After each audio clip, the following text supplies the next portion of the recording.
Hello and welcome to Arrow's What Is series. My name is Steve Horrobin and I manage Arrow's pre-sales team within Arrow's modern data center practice. Today we're going to be asking, what is a storage controller?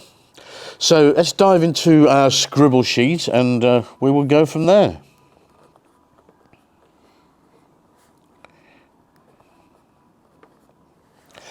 So best thing to do is start with a little bit of history, I guess, and build up to where we are today with the storage controller. Over the last few years, people have always started with servers. It doesn't matter if it's 1U or 2U. And inside the front of the servers, there's always been a number of disk drives. We can have small disk drives here. This is a 2.5-inch form factor. We can have a large 2U device. And that can actually be full of 24 2.5-inch drives. So a lot of capacity in the front of the actual server itself. We can have smaller servers, larger servers, less storage, more storage. But the key thing to note here is when we're talking about the storage associated with this server, that's exactly it. The storage is associated with this server. So only this server can see the storage that's on the front of the server. Only this server can see the storage that's across the front of the server. And it's impossible to share that between other servers and other devices. So over a period of time, it became sensible to build a device that is absolutely tuned to simply delivering storage. So what we have now is an external device. It looks very, very similar to all the other servers that we've been drawing so far. And again, this will be, for example, we'll have a 2U device.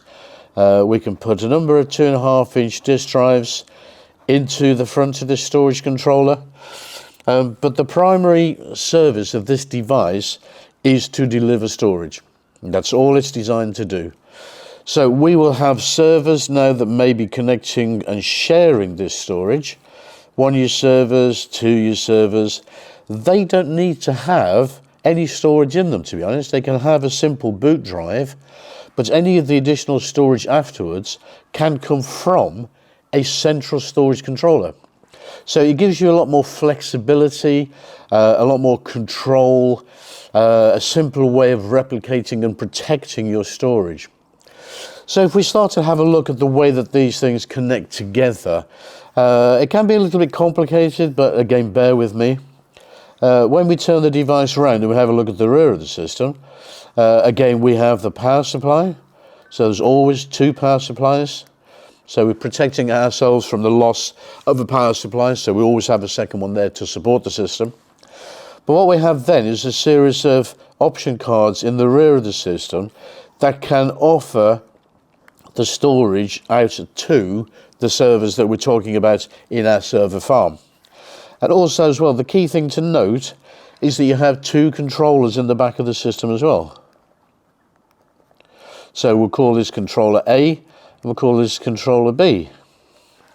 So all of the information that is held on the disk drives in the front of the system can be managed and controlled by either or both of these controllers, and then can present the data out to the servers. So as I say, these servers don't need to have any storage in at all. So we could have a simple cable connecting from the one controller, connecting from the other controller into a SAN switch. Okay, so let's just call it a switch at the moment. And I mentioned the word or the acronym SAN, and I'll describe that in a second. So we have the cables coming across and connecting into the switch. Now, if both the cables connect to the same switch, we've introduced a single point of failure. So again, what we tend to do is we will have two switches, and those switches will talk to each other. So you have multiple paths between the switches, but also you have this flexibility where we can potentially lose a switch, but not lose access to the data that's being held on the storage controller. Likewise, when we connect the switches to the servers, there'll be cables that come out and connect to the servers. Again, two cables, two paths.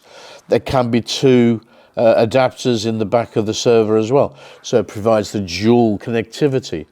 So we could lose an adapter in the server, we could lose a cable, we could lose a switch, we could lose a controller. We still have access to the data.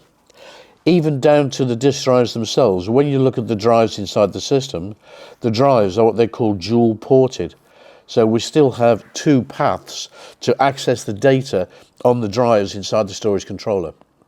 So as you can see, a very, very flexible, very innovative way of storing data. The good thing about this is it's very expandable, so we can add on further drawers and we can create the storage requirements for the future. We can also connect the storage controllers to another system on a remote site. So we can have a disaster recovery site. This can be our primary site. And we can replicate data between the two. So again, duplicating the data. All the time, we're constantly looking at ways that we can protect access to the data. Because when you're looking at organizations, a lot of the value of the company resides in the data. You know, that is the most valuable asset the company has. So we need to protect that. So I think that's given you an idea of what a storage controller is. Previously, as I say, historically, storage has been held inside the server, but only the server can see that storage. So as we move forward, we can potentially move to diskless servers. We can then move across to a central storage controller where we can house all of the storage that the organization may need, share it centrally from there, provide all the connections out to the servers, and also provide the disaster recovery connection to a remote site, and again, still protecting access to the data. So I hope that's explained what a storage controller is. I appreciate you joining me again on Arrow's What Is, and I look forward to seeing you on a future video. Thank you.